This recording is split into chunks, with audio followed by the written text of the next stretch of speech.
Hello, welcome to this channel where we look at the history of Uganda we look at various stories about Uganda from history, culture, traditions, the people, the lifestyle, and so on. Before I go any further, I would kindly request you to hit that subscription button and be ready to receive notifications about our country, Uganda. Today I want to talk about the constitutions of Uganda, or the constitutions that Uganda has had since independence. Uganda has had three constitutions since independence. It has had the 1962 Independence Constitution. It has well had the 1967 Pigeonhole Constitution and the 1995 Constitution. Now, the 1962 Independence Constitution, it was the first constitution because we got it at independence. At independence, this constitution was negotiated and made from London. Why London? It is because before Uganda became independent, it was a British protectorate. So if we were to receive our independence, we had to have a constitution. Therefore, that's why it was made from England.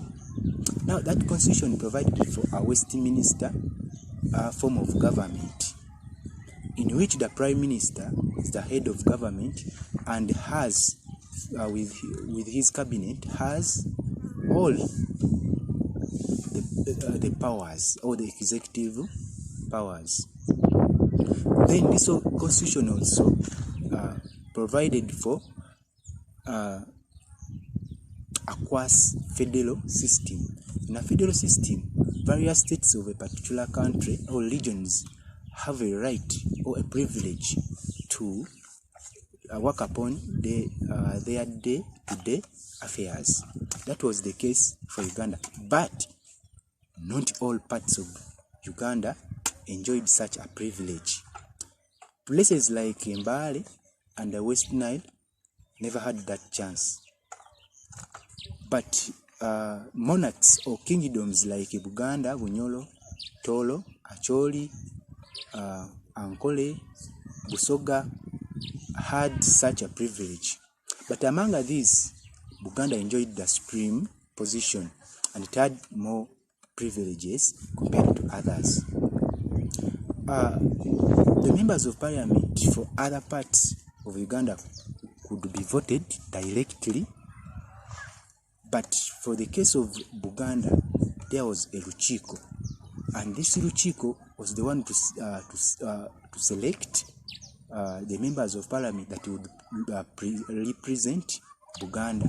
Luchiko is a parliament for Buganda, and so it is the one that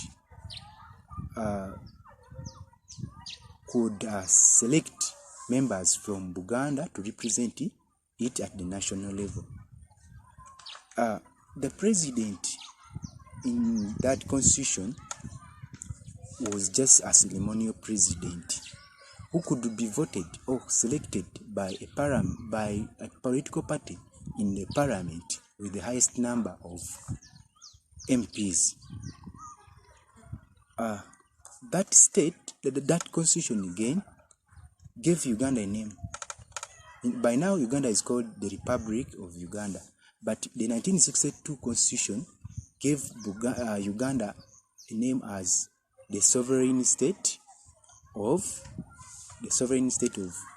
Uganda.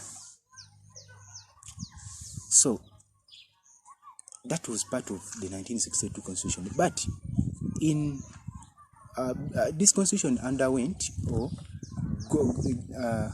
went through various amendments. There were probably three, but the most fundamental one was that of the 1965 Constitution. 1965 amendment. This amendment saw Uganda losing its 2 counties.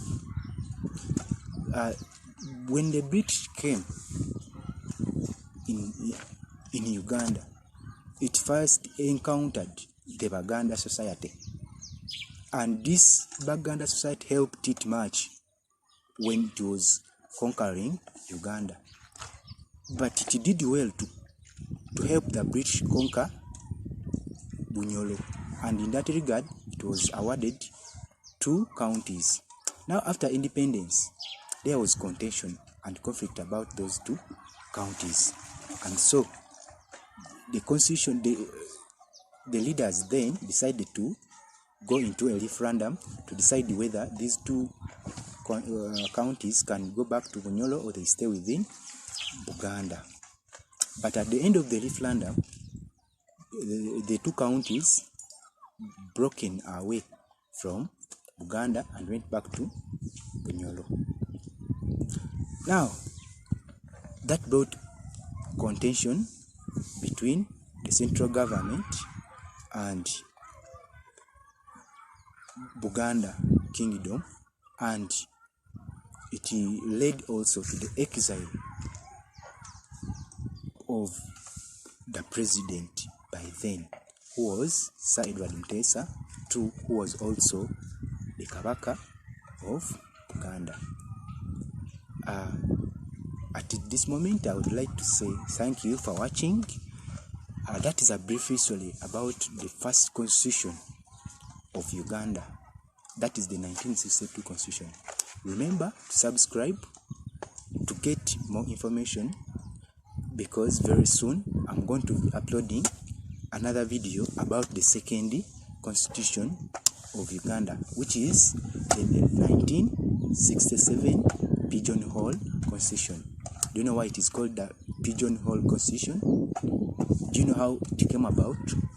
Just wait. But before, first subscribe so that you don't miss out on this. I remain Mukisa Kennedy. Thank you for watching.